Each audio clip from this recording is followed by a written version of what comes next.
کھانے کے فوراً بعد طلب ہو تو پانی پینا بھی ٹھیک ہے، نہ پینا بھی ٹھیک ہے۔ یہ جو ہمارے یہاں باتیں معروف ہو گئی ہیں نا، کھانا کھانے سے پہلے پانی پینا شفا ہے، درمیان میں پئیں تو غذا ہے، آخر میں پئیں تو جی وبا ہے، یہ ہمارے مشہور ہوگی۔ کوئی غذا کہتے ہیں، کوئی دوا کہتے ہیں۔ شروع میں پئیں تو شفا ہے، درمیان میں پئیں تو دوا ہے، اور آخر میں پئیں تو وبا ہے۔ نہ شروع میں شفا ہے، نہ آخر میں وبا ہے۔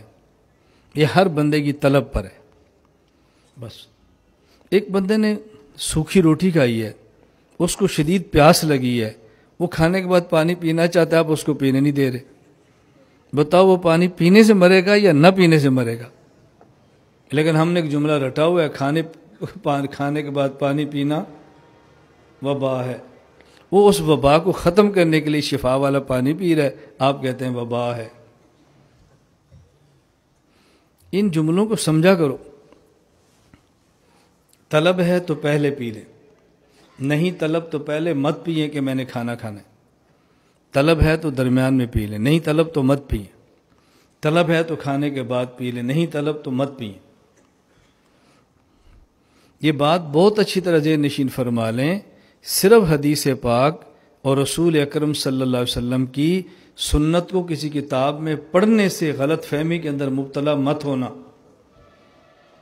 کہیں الجھن ہو، شیخ بنانے کا فائدہ کیا ہے، بیعت کا مقصد کیا ہے، مرید ہونے کا مطلب کیا ہے، کہ یہ باتیں پوچھیں۔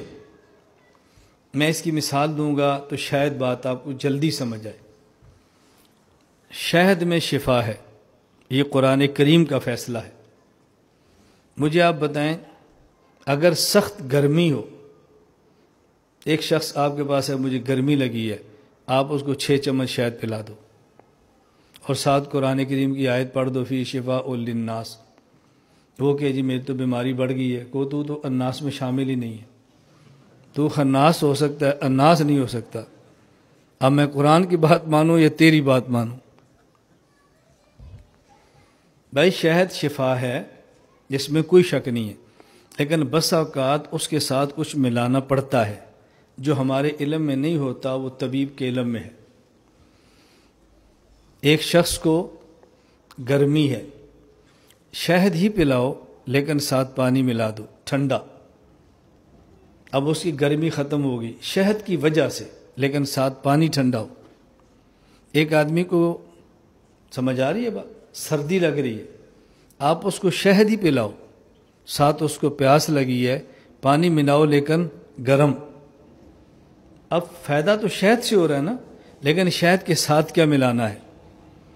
ایک آدمی کے مزاج میں خشکی ہے، شہد کھلاؤ ساتھ مکھن ملا دو، شہد کھلاؤ ساتھ کھجور ملا دو، لیکن دیکھو کس کے لیے ہے، ہر بندے کے لیے نہیں ہے۔ ہم مچھلی کھاتے ہیں، ہمارا مشہور ہے مچھلی گرم ہوتی ہے۔ اچھا یہ عجیب گرم ہوتی ہے کہ دنیا کے ہر گرم ملک کے اندر مچھلی بہت زیادہ ہوتی ہے، یہ کیسی گرم ہے؟